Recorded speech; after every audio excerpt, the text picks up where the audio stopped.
You know, every society we see today, from the smallest town to the biggest nation, it didn't just appear out of nowhere. There's a kind of template, a basic set of rules they all follow. Well, today, we're going to go way, way back to find the original. We're talking about the Mesopotamian blueprint for civilization. So let me just ask you this. How would you build a society from scratch? I mean, really think about it. No cities, no government, no different kinds of jobs. Where do you even start? It's a huge question, right? Well, the people of ancient Mesopotamia had to figure it out for real, and the answers they came up with, they're still shaping our world today. Okay, so where does our story begin?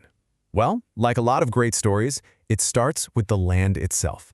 We're heading to a place called the Fertile Crescent. And right in the heart of it is Mesopotamia, which literally just means the land between the rivers. And we're talking about two very famous rivers, the Tigris and the Euphrates. Now, this place is often called the cradle of civilization, but it wasn't exactly a paradise. Those rivers, they were a real double-edged sword. And this is the huge problem they had to solve. See, on the one hand, these rivers were incredible. They gave them fertile soil for farming, water for their crops. I mean, they were literally the source of life. But, and this is a big but, they were also total agents of chaos. The floods were sudden, violent, and completely unpredictable. They could wash away your home, your crops, everything in an instant. So, if you wanted to live here, you couldn't just coexist with the rivers. You had to find a way to tame them. So, how do you solve a problem like that? Well, this is where human ingenuity really kicks into high gear. They didn't just adapt, they invented. Their solution was an absolute game changer. Irrigation. It sounds simple to us now, but this was revolutionary stuff. They started digging canals to guide the river water exactly where they wanted it. They built up these massive earthen walls, called levees, to stop the floods in their tracks. And they even created reservoirs to save up water for when things got dry. They were literally bending nature to their will. And the result of all this hard work? It was huge! For the very first time in human history, people could grow more food than they needed to eat right away. They had a surplus. And I know, that might not sound like a big deal, but trust me, this is the most important piece of the puzzle. A food surplus is the spark that lights the fire of civilization.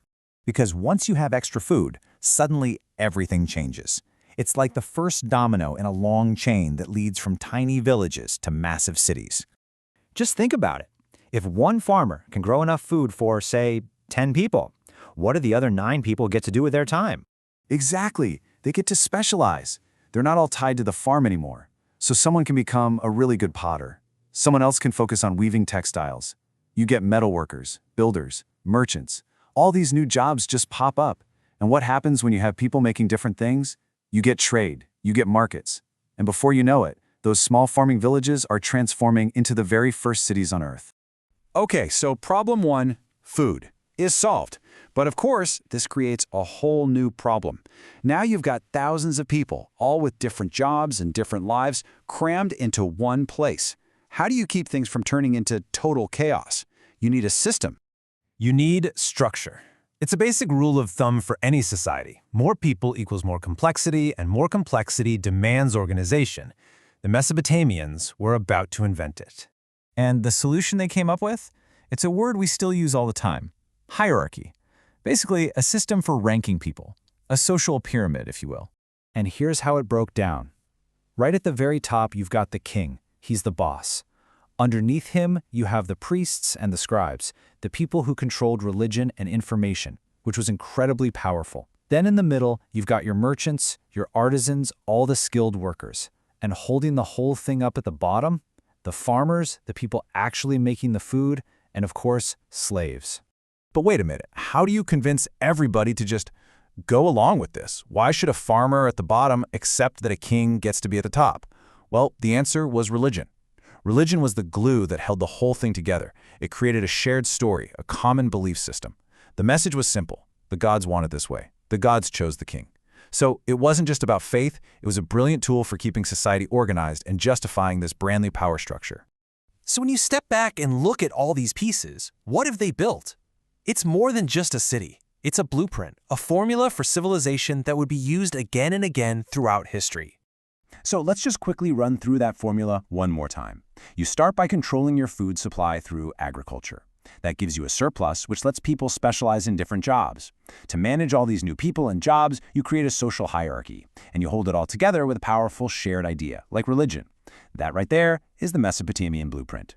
And that brings us to a really interesting question to leave you with. Their whole system, this blueprint, it was built on control. Control over the rivers, control over the food supply, and ultimately control over people through a strict hierarchy. So now, thousands of years later, when we look around at our own world, you have to wonder, how much has that fundamental blueprint really changed?